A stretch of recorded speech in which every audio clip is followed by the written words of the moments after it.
Hello and welcome back to another video with me, the Ragtag Airstoffer. In today's video we will be reviewing the M3A1 Grease Gun by Snow Wolf, as I'm sure you already know because you have already read the title of this video and clicked on it. So before I destroy my viewer attention anymore, let's get doing this review. Now it's time to see what it does to a fizzy drink.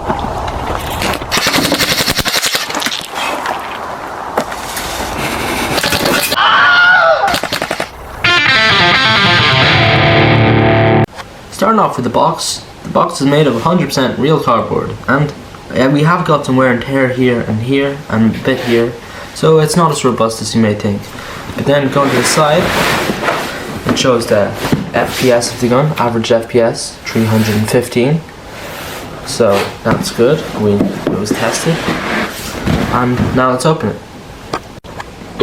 Okay, nice tight fit on the box, that's a good sign. Then we have the instructions manual for the gun, two different types. There's the only full auto type, and then there's the one with the fire selector switch, so you have semi-auto. This is the one that's full auto, so there's no semi-automatic on this.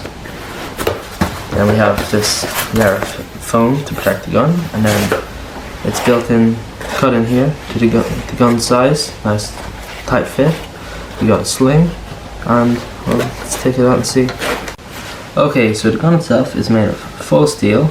This is all metal here. It has a adjustable 2-point stock, so this is all the way in here, and then it's out, and then you can take it all together, just off. We'll put it back to normal. Then there is the dust cover here, and underneath that is the charging handle. And in the charging handle here, there is the adjustable hop-up. There's the little thing for the hop-up adjustment, and when the dust cover is closed, it is on safety, and when it's open, it is off safety. There's no safety switch on the side of the gun. There's no switches at all. It is a full auto gun, all full auto, so when you hold your finger on the trigger, there's only one setting.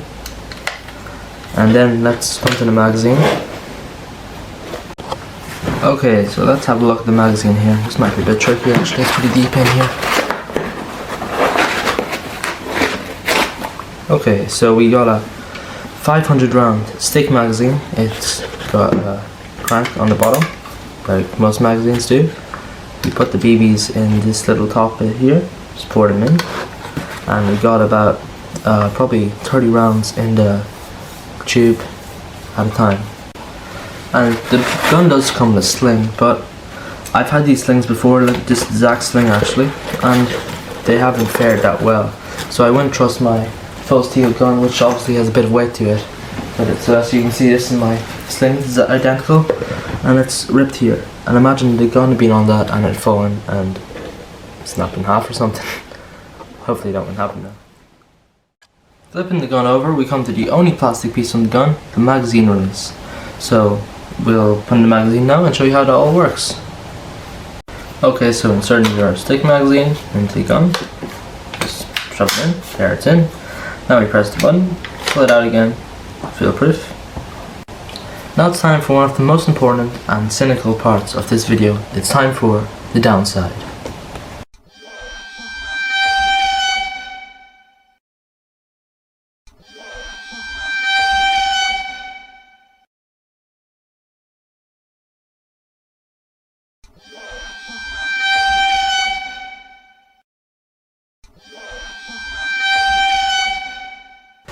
Now it's time for the upside and some positive vibes.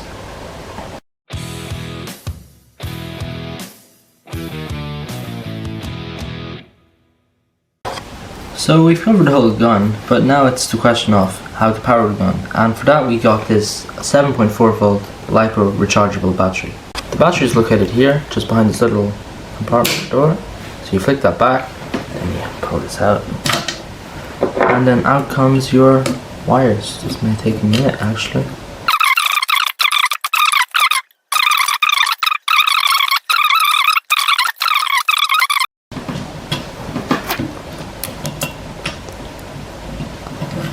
There. Okay. So now you got your 7.4 volt LiPo, and you just plug it in. Now you squeeze it all back in there. There's not a lot of room, so you need to get a pretty small battery. It's sometimes a bit awkward actually. Yeah, we got all packed back in. Let's close this little lid. And there, our battery's in.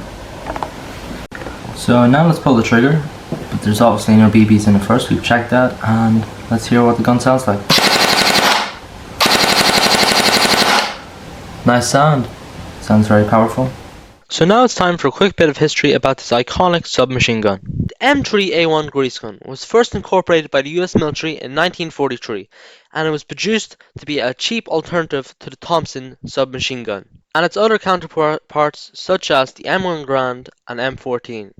The Americans have been observing the effectiveness of the German MP40 and the British Sten gun, and they wished to have their own cheap and affordable submachine gun for their paratroopers and tank crews. And they really were very affordable, coming in at around $20 per unit. Now it's time to bring it out and give it a shoot. This place is a graveyard.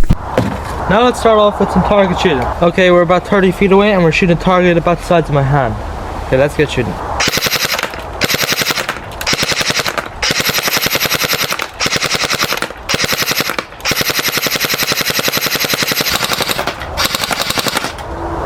Okay, so lots of people here, probably about 50. I think it's safe to say if this was a person, you'd probably be dancing right now. Now it's time to see what it does to a fizzy drink.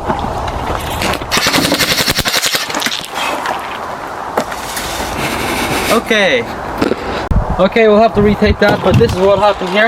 It was too fuzzy. But the wall, there's coke on me, there's coke on the gun, and there's coke on him. Okay, now it's time to shoot some fizzy drinks. Cameraman's further back, he doesn't want to get covered in coke. Let's blow this up. That was pretty good, but was it good enough? No, sir! Now we got a tower of coke, and this looks better. But if you haven't noticed, we got one Dr. Pepper here, and that's because of a comment we got from a disappointed Texan.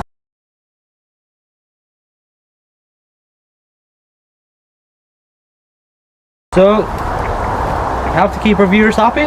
One Dr. Pepper, 7 Coke. Let's blow them up. I think it's safe to say I'm going to get covered in this stuff.